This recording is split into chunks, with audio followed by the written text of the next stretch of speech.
Ika nga nila, there is no such thing as a small act of kindness. Yan ang napatunayan ng isang Dabuwenyo na ngayon, isa ng chef sa Europa. 5 years ago na nang unang makita ni Jeliza from Florida ang DIY oven ng college student na si Jovel mula Davao City. Kaya naman nagbalik tanaw siya, sa post na ngayon viral na. So when I saw Joel's post, I was like thinking, all I can see is like a boy with a dream and a passion, and nothing stopped him from even his situation, like nothing stopped him. I think he said like it was lockdown and it was pandemic, like he doesn't have any resources, but that didn't stop him. Hindi raw humihingi ng tulong si Jovel noon.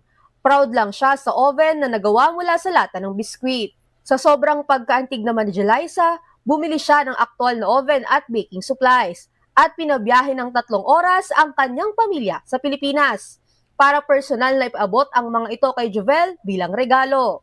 But it was him who sent me the pictures that he got it already.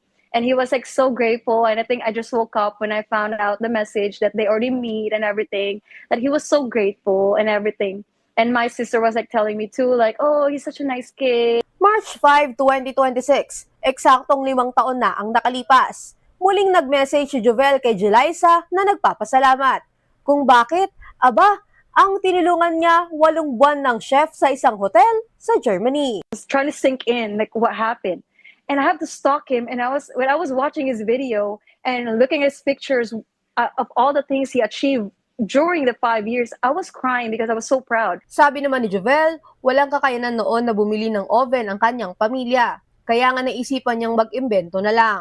Isip ako kung paano ko magawa yung online baking namin.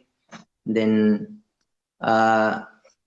nag-suggest yung mama ko na magawa ka ng parang sa bibingka na lutuan. So, nakita ko yung lata ng biskwit. Since si Ate Jeliza ng oven sa akin, tungto talaga ako kasi may oven talaga ko na yung yung totoo. Hanggang ngayon, bit-bit niya ang malaking pasasalamat sa mga tumulong sa kanya, lalo na kay Jeliza. Yung sa araw, gumising ako. Naisip ko kasi na nung time na pandemic days, marami talagang tumulong sa akin noon. Sabi ko, i-message ko kaya si Ate Jeliza at yung iba pa na nandito na ako nagtatrabaho sa Europe. Kasi alam ko na naniniwala sila na may mararating ako. Luckily, how I'm here now in the Europe as a chef. So, I'm very grateful po talaga sa mga tumulong sa akin. Next agenda ni Jovel, personal na makapagpasalamat sa taong bagamat di naman talaga niya kilala, naging daan para sa pagtupad ng kanyang pangarap. Mga kapatid, Mobile Journal Jasper Paredes po hatid ang muka ng balita.